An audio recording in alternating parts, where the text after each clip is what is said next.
Olá pessoal, hoje a gente vai dar sequência aqui a mais uma aula da disciplina de sanidade animal, tá?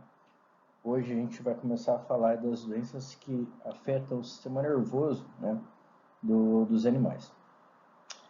Bom, eu vou deixar aqui classificado, né, então esse segmento da nossa aula, a gente vai dar um foco maior aqui no bovino, né, dada a importância desse grupo de doenças para bovinos. E a gente vai chamar aí de principais encefalopatias em bovinos, né? Então, encefalopatias seriam as encéfalo do encéfalo, né? E patias seriam as patologias do encéfalo de bovino. Para começar, pessoal, relembrando rapidinho, então, o funcionamento e importância, né, da anatomia, tá? Histologia e fisiologia do sistema nervoso, né, dos animais, né? Qual é a função ali do sistema nervoso, né? Quais são as regiões do sistema nervoso, qual a responsabilidade de cada região do sistema nervoso. Isso é importante porque, dependendo da doença, diferentes áreas, né, do sistema nervoso vão ser acometidas, né? Então, consequentemente, é necessário que a gente compreenda quais são essas partes e qual é a responsabilidade, qual é a função de cada uma dessas partes. Bom, pessoal, então, comentando rapidamente aqui sobre a anatomia, né? Então, isso é um encéfalo. Aqui a gente tem um corte sagital mediano, um corte bem assim no meio assim, do encéfalo, né? E aqui a gente visualiza as três principais porções do encéfalo. O cérebro, tá aqui em cima do encéfalo, o cerebelo, desculpa, o cerebelo, e o tronco encefálico aqui embaixo, né?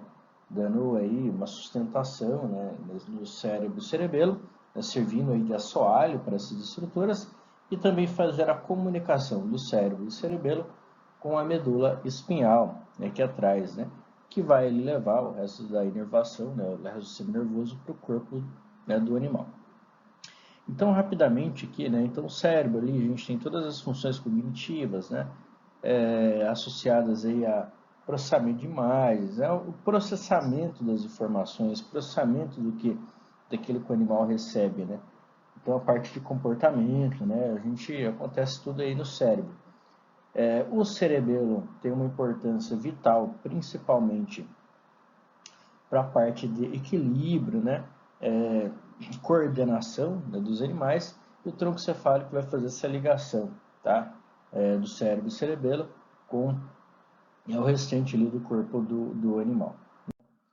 Bom, então só mostrando, né, na verdade, aí mais algumas regiões, né, obviamente que é muito mais complexo do que a gente comentou agora, mas em breve, né, numa aula prática, eu vou fazer a demonstração para vocês dessas estruturas e vou comentar um pouquinho da função de cada uma dessas estruturas aí. Uma outra coisa interessante da gente lembrar do sistema nervoso, que ele vai ser dividido em relação à sua composição em substância cinza e substância branca, né? Então, no encéfalo, a gente tem a substância cinza mais externa e a substância branca mais interna. A substância cinza é aquela onde está presente o corpo do neurônio, ou seja, a parte de funcionamento, de processamento do neurônio acontece na região da substância cinza. Enquanto a substância branca, ela é branca por causa da bainha de mielina, né? Ela vamos dizer que é um emaranhado de fios, né, encapados por essa bainha de mielina, seria mais ou menos uma rede de comunicação, né, tanto de chegada quanto de saída de informações. Então isso é importante, né, também, porque dependendo da lesão, a gente tem sinais clínicos distintos, manifestações clínicas distintas aí no animal.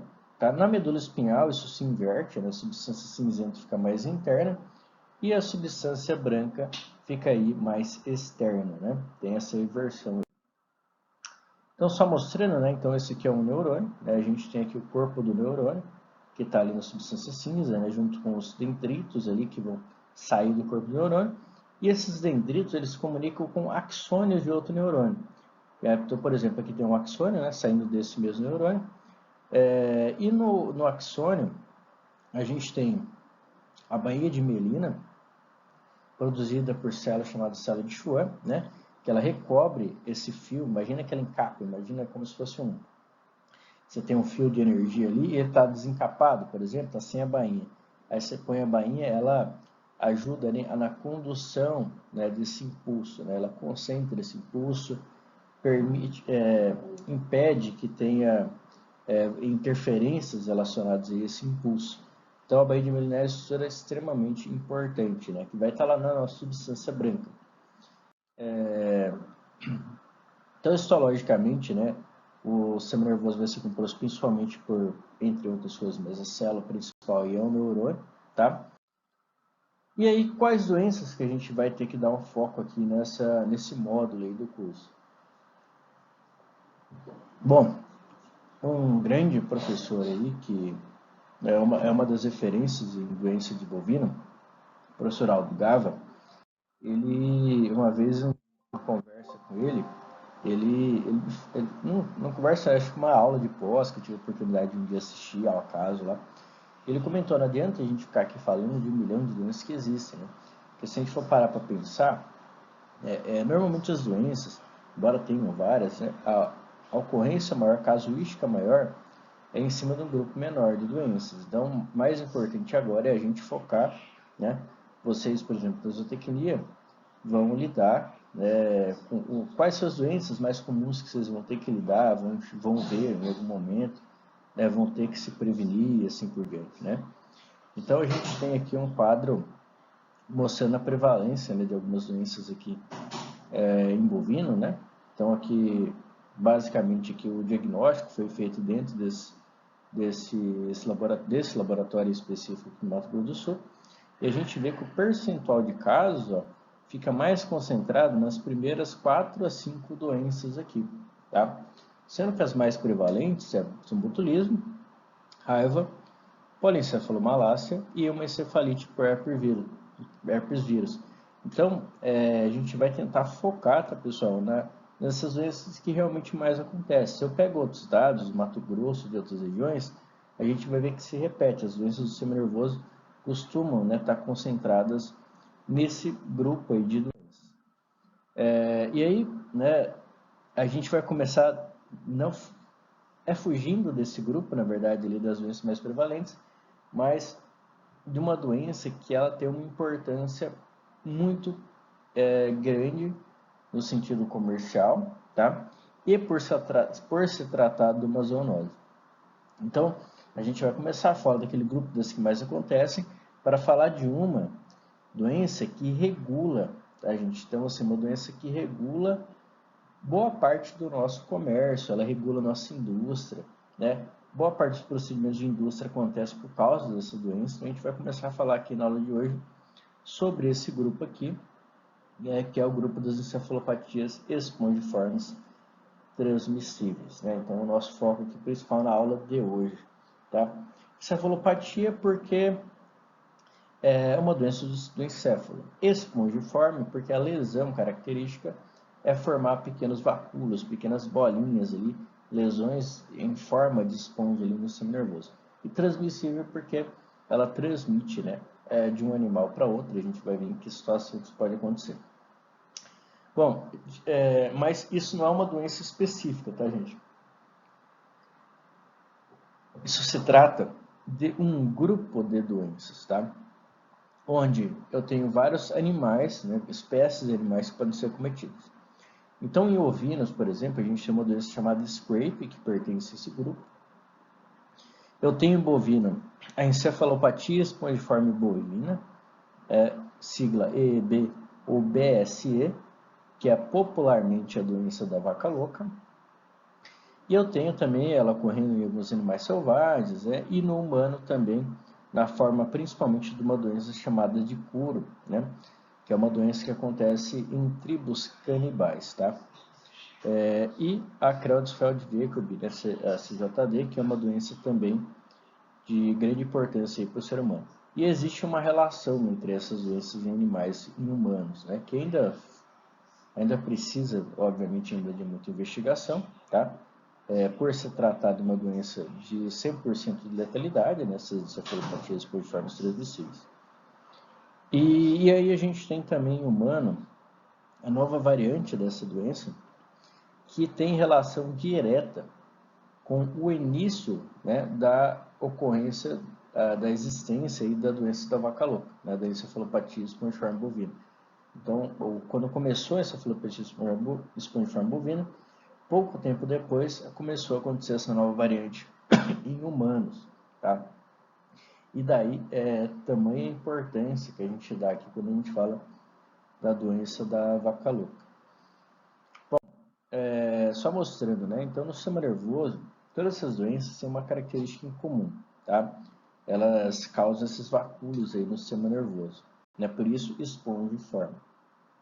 E outra coisa em comum é que elas são causadas por uma proteína, tá? Então, uma proteína a gente chama de prion, né? A gente vai falar dela daqui a pouquinho, mas basicamente é uma proteína infecciosa. Então, não é um vírus, não é uma bactéria, não é algo que a gente conheça, né, de forma muito clara. Hoje sim, mas não conhecia quando surgiu, porque é uma proteína que ela vai infectando, né, os animais, ela vai causando a lesão aí no sistema nervoso. A gente vai comentar um pouquinho também daqui a pouco. Possível origem e história, né, da doença da vaca louca, né? A gente vai tentar dar um foco mais nisso, na EB, encefalopatia espongiforme bovina, porque é a doença mais importante que a gente tem que conhecer dentro desse mundo aí dessas doenças, dessas encefalopatias. Então, acredita-se que inicialmente a doença acontecia em ovelhas, né, como acontece, né, por exemplo, a scrape, e essas ovelhas, então essa doença já existia, né, em ovelhas, já era conhecido isso, e que é também chamada de peste de coçar, né? O termo scrape se refere a coçar. E essa, mostrando até o vídeo aí, né? Então esse vídeo está mostrando que ele se coçando, né? Daí vem esse termo de scrape.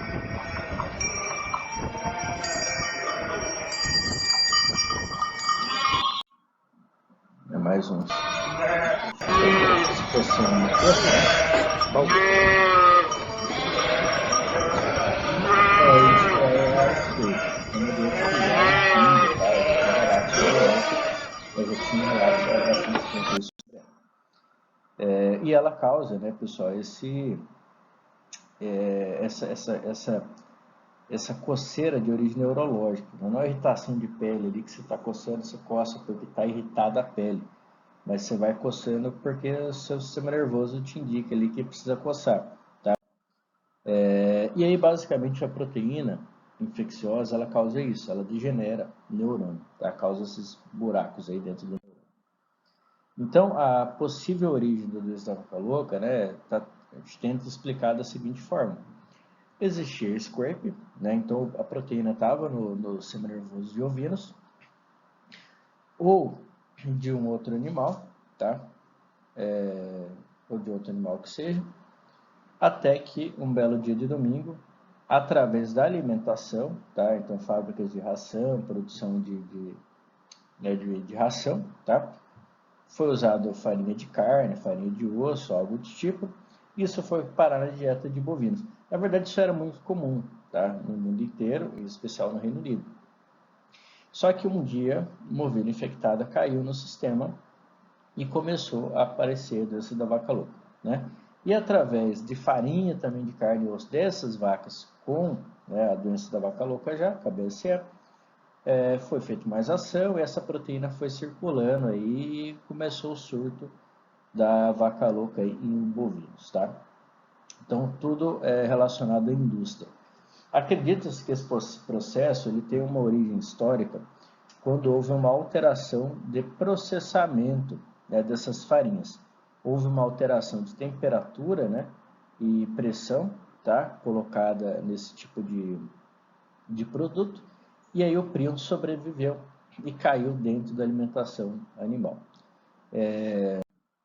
Bom, então o número de casos aqui de vaca louca, né, de BSE, reportado aí a partir de 1987, quando começou a acontecer a doença, né? E aí você foi tendo uma crescente, né? Até que foi identificado, né? Foi feito vários estudos para identificar como é que estava acontecendo. Mudou-se novamente procedimentos de indústria para evitar que essa proteína seguisse, vários animais foram sacrificados também. e os casos foram caindo. Coincidentemente, aí só mostrando fotos aí do sacrifício, né, dos animais, por causa da doença, né? E aí, olhem que por que teve todo o alarde, né, relacionado a essa doença. Essa linha aqui, ó, é a linha mostrando aqui da vaca louca, né? Então começou lá em 87, foi tendo pico, né, a epidemia aqui, e depois foi caindo. Só que pouco depois que teve muito caso, foi reportado o primeiro caso dessa nova variante, né, da doença, vamos chamar de CJD aqui no ser humano.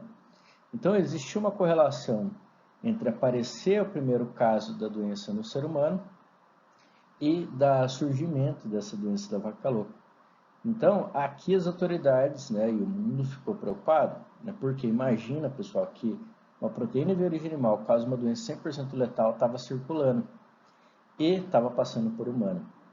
Então, isso aqui foi um caos, né, global, né, relacionado a isso. Isso fez com que várias leis relacionadas ao consumo de proteína de origem animal, né, fosse criada, procedimentos de indústrias foram mudados, né, e aí depois de um tempo a BSE começou a surgir fora do Reino Unido, então no continente europeu, né, assim por diante, e na área continental, né, da Europa, né, porque a Terra é a Europa, mas ela é uma ilha, né, então na parte continental também ele começou a aparecer, e foi um caos, né, mundial aí relacionado a isso. Imagine que uma proteína 100% letal pode estar presente ali no alimento que você está ingerindo, tá? Então, os países europeus, né, onde ficaram concentrados essa ocorrência dessa doença, aí no mundo, né, com a maior concentração aqui no Reino Unido, né, mas tendo alguns casos aqui em Portugal, né, e outros em alguns países, tá? E aí, pessoal, uma coisa que é importante a gente comentar é que está em alta a gente falar em vaca louca, né? Porque você já deve ter ouvido, teve vaca louca no Brasil, tal, tal, tal. E, na verdade, se trata do que a gente chama de BSE atípica, ou doença de vaca louca típica, EB atípica. Qual que é a diferença dessa que tem no Brasil para que acontece aí, aconteceu no mundo e que está causando esse problema aí de fato, né? Tem os comentários aqui. Tô com medo desse boato da doença da vaca louca ser verdade. Esqueci disso e comi uma lasanha bolonhesa. Deus me proteja. Então começou um alarde. Mas por que esses casos do Brasil não têm uma relação direta com aqueles outros casos lá transmissíveis da vaca louca? É simples, pessoal. No caso típico, aquele que teve no Reino Unido, se espalhou, né, para a Europa e para os Estados Unidos, você tem a proteína, né, que originária, ela típica da doença, típica, né, que ela está na cadeia alimentar e o animal ingere, ela vai causando a doença nos animais que ingeriram. E essa doença aqui, que é a BSA típica, ela é uma doença espontânea, ou seja, ela não vem de algum lugar, não é uma proteína que está circulando em toda a cadeia de alimentação. Ela surge, né, normalmente, é o prion, na verdade, essa proteína está na superfície do neurônio. É natural essa proteína estar lá. Tá?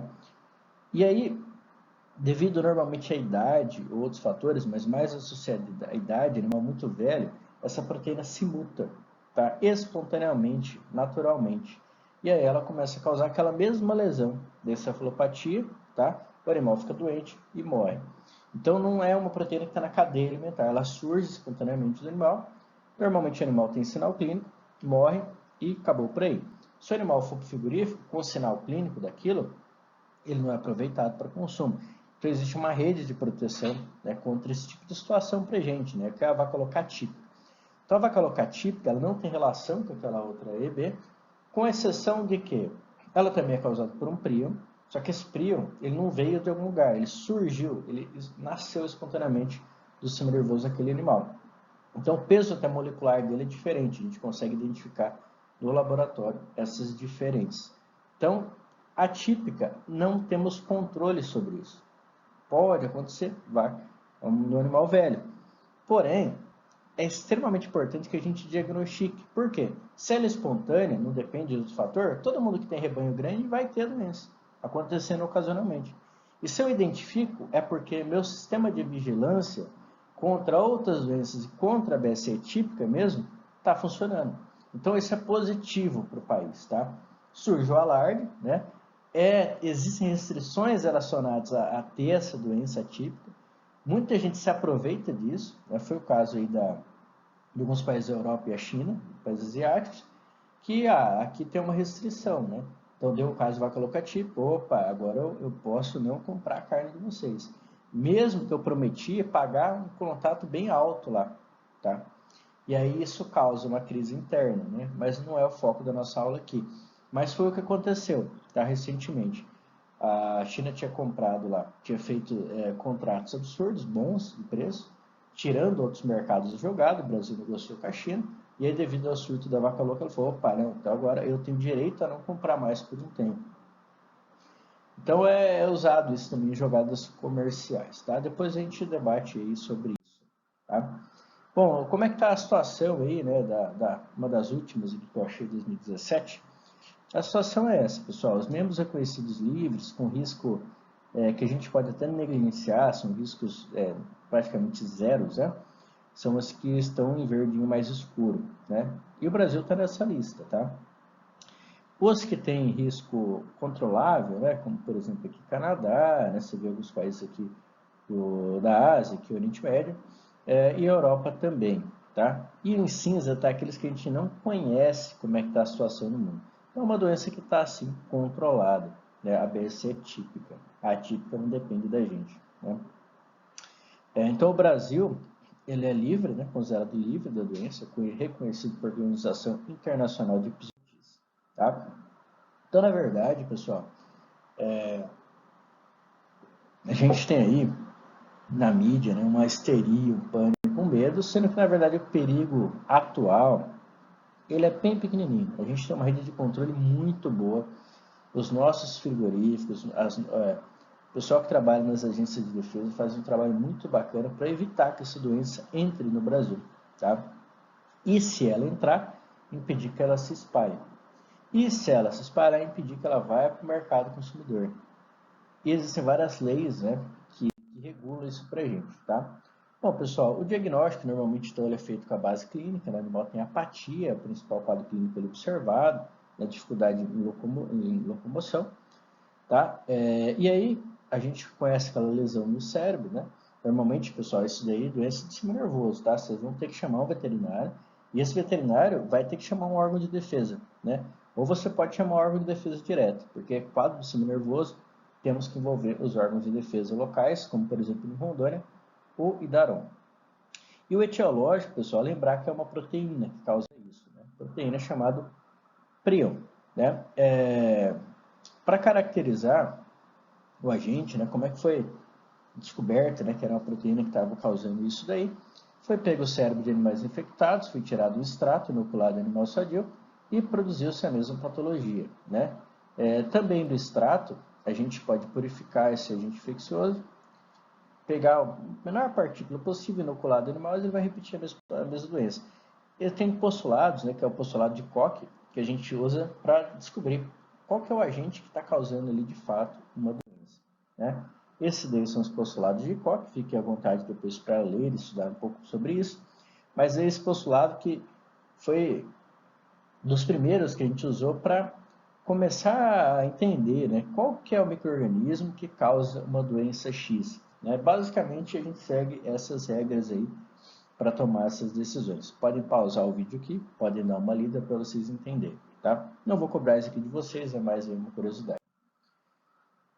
Bom, pessoal, e sobre o prion, né? Então a gente sabe que ele é resistente a um monte de coisa, né? Como radiação ultravioleta, ele é resistente a materiais que ataquem núcleo, né? Porque ele não é uma célula. Ele é sensível também a agente modificador de proteína, porque ele é uma proteína, né? Como exemplo, o fenol, uma protease, um enzima que quebra a proteína. E ele não tem material genético, né? Ele é simplesmente composto por uma sequência de aminoácidos, basicamente é uma proteína. E o prion significa Proteinaceous Infectious Particle, então partícula proteica infecciosa, tá? Detalhe, pessoal, essa partícula, né, a proteína que originou esse prion, ela ela já existe na superfície do neurônio, né? Então isso é uma coisa importante a gente comentar. Mas o que existe é quando essa partícula vira infecciosa, né?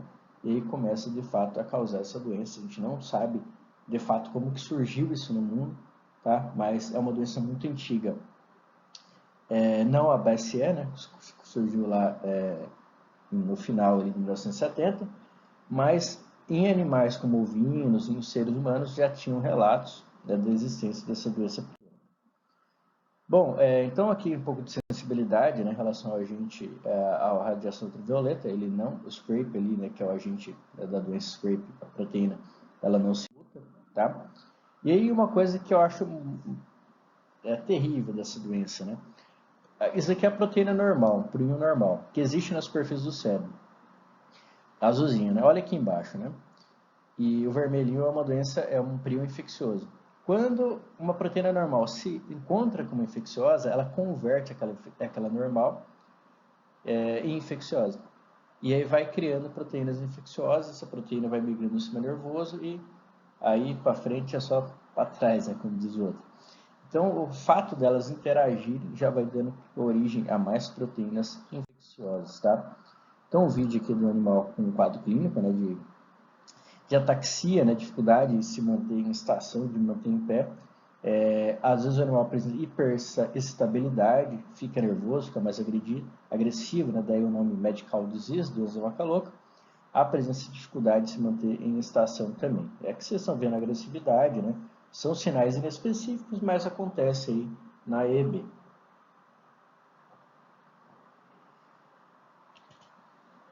Sensível a estímulos luminosos também, tá, gente?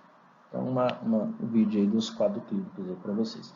No frigorífico, chegou animal assim, pessoal, ele é encaminhado para um sacrifício sanitário, né, feito necrópsia, e esse material é coletado e vai para um laboratório oficial para fazer o diagnóstico, tá?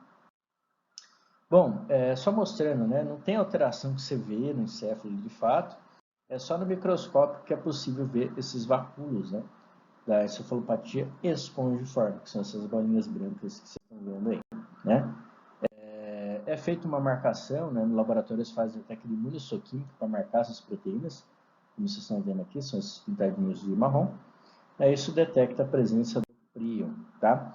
No Brasil, existe o Sistema Brasileiro de Prevenção e Vigilância da Encefalopatia Espongiforme Bovina, controlado pelo Ministério da Agricultura e executado, né, pelo próprio MAPA e também pelas agências de defesa estadual, como o IDARON.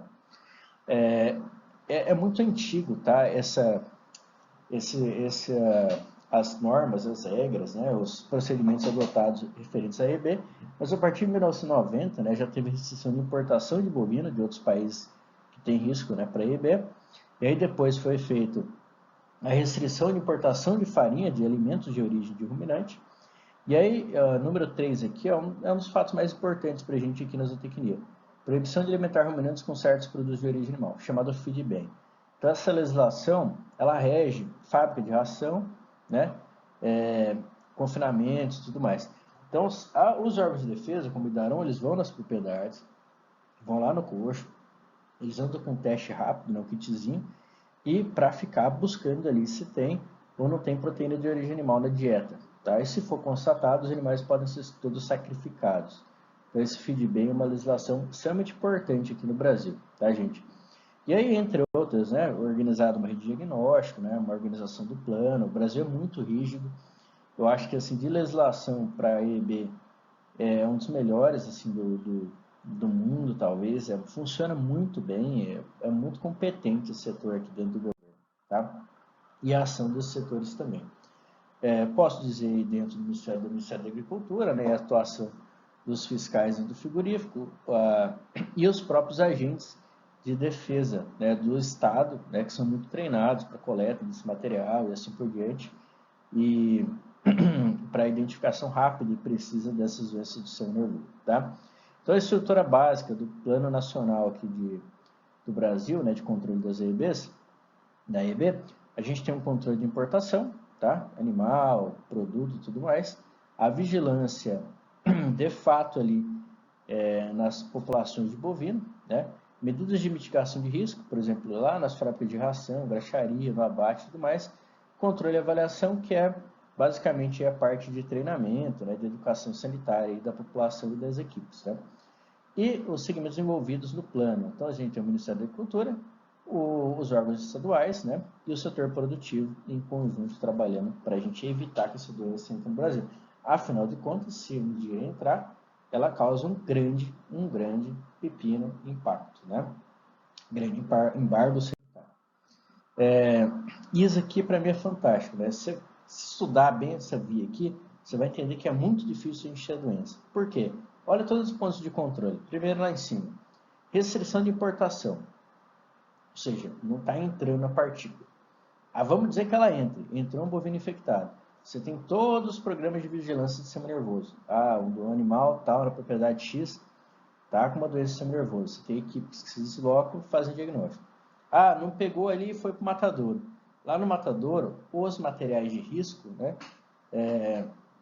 que podem ter a proteína, são todos eliminados, né, que é o material especificado em risco. Vou mostrar quais são para vocês. Não vai para frente, por exemplo, o olho, o sistema nervoso, não vai para a cadeia alimentar. Tá? Na graxaria, as boas práticas de produção, sem farinha de osso e carne, mas você coloca lá uma temperatura e uma pressão que inativa a proteína. Passou, foi para a fábrica de ação.